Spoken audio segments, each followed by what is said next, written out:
God's faithfulness. We should rely on God to keep His promises, even though it may appear He is not faithful. Here's Gene. When you look at this psalm, there are three basic concepts throughout the psalm. First is God's faithful love, the word forever, relating to eternity, and then God's covenant. And you see all three of these right here, right at the beginning, in the first verses of Psalm 89. Here is Ethan, the Ezrahite, writing, I will sing about the Lord's faithful love forever. Immediately you see these words, faithful love forever. I will proclaim your faithfulness to all generations with my mouth. For I will declare, faithful love is built up forever. You established your faithfulness in the heavens. And so here, really, you have these words used already right up front. He continues, the Lord said, I have made a covenant with my chosen one. Here's the word covenant, which is used in this psalm. I have sworn an oath to David, my servant, I will establish your offspring forever and build up your throne for all generations. Now, what the psalmist is doing here is he's actually reminding God of what he said about himself in relationship to these concepts, and especially in terms of the covenant. Now, notice that he's concerned because he doesn't believe God is keeping His promise.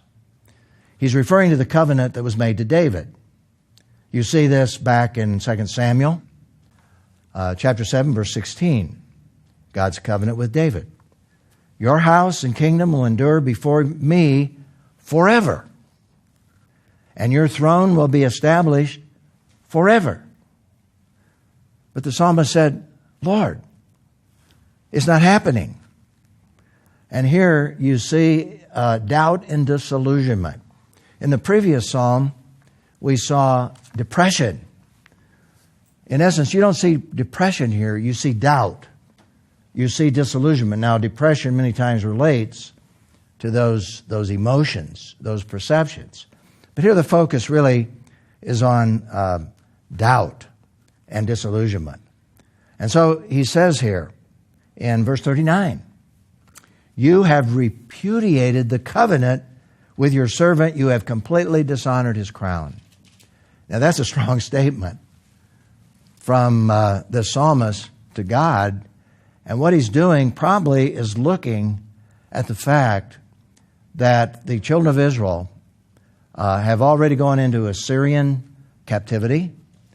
But most recently, in the psalmist's perspective, the children of Israel, Judah particularly, they've gone into Babylonian captivity.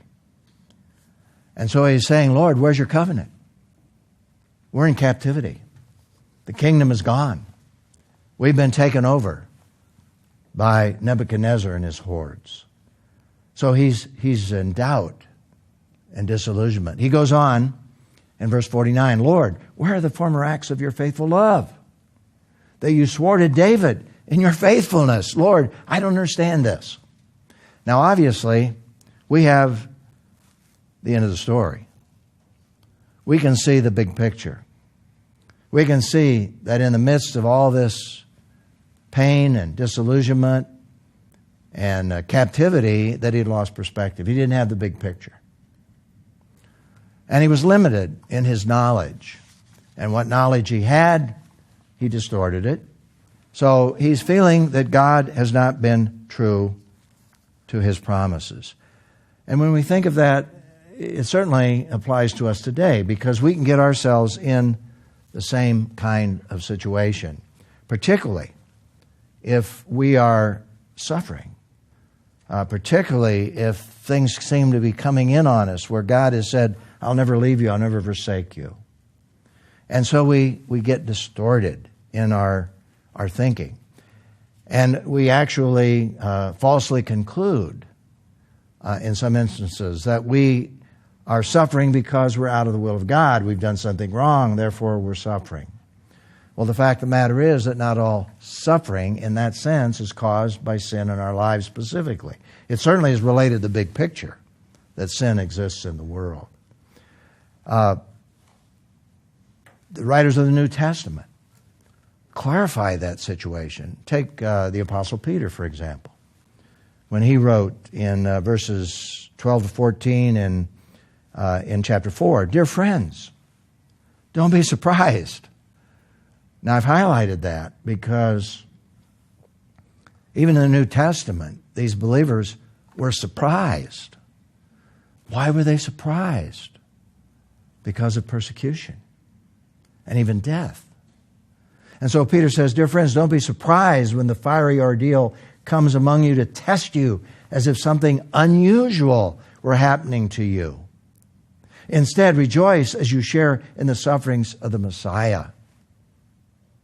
Paul actually said we should expect that. It goes with our faith in Christ. Peter goes on to say, "Rejoice so that you may also rejoice with great joy at the revelation of His glory, that is, when Jesus Christ comes again." If you are ridiculed for the name of Christ, you are blessed. Now, frankly, that's kind of hard to accept. I admit that right up front. I don't like to think I'm being blessed when I'm being persecuted. But the fact is, from God's perspective, we are. And certainly that will be revealed in eternity.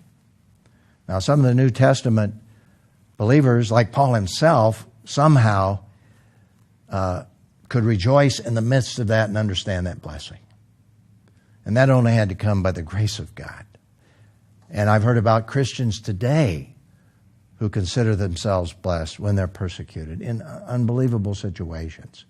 I look at that and say, "Lord, I don't particularly want that."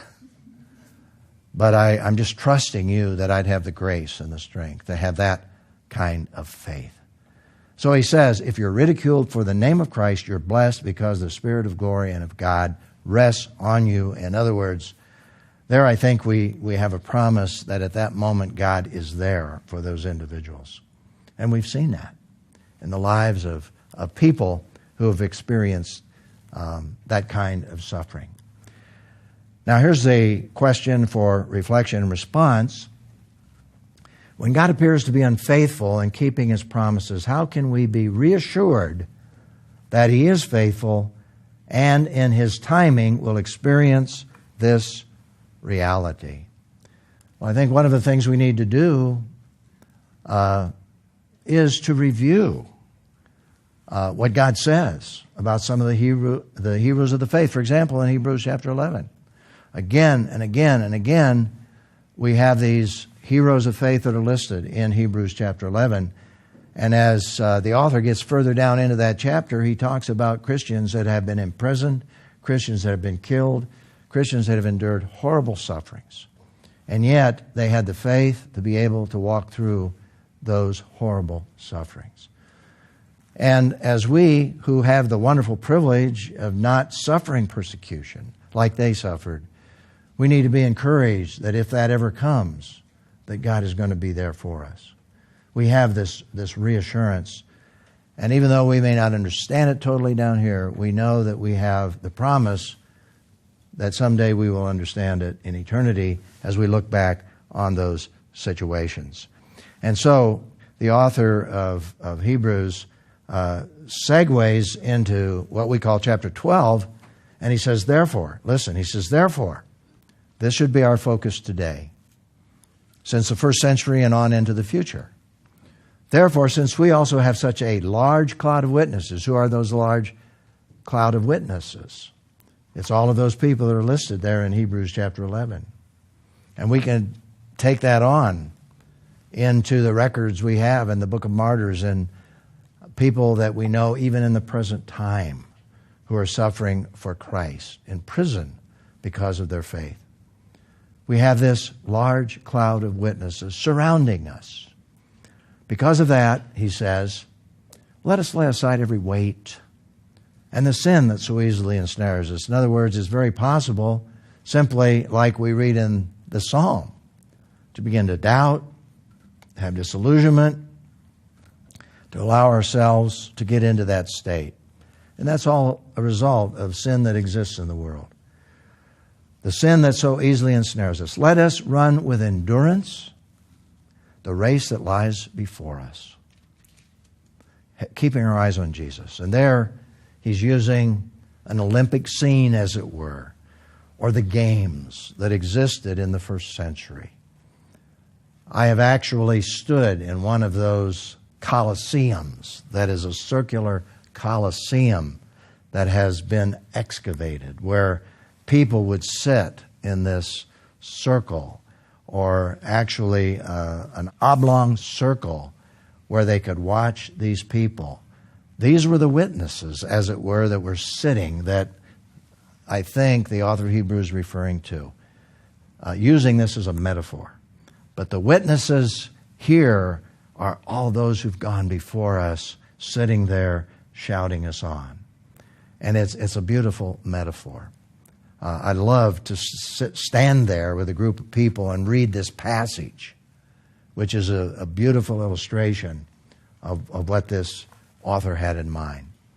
Keeping our eyes on Jesus, the source and perfecter of our faith, who for the joy that lay before him endured a cross, despised the shame, has sat down at the right hand of God's throne. So here we have a tremendous principle to live by. Let me just state it again.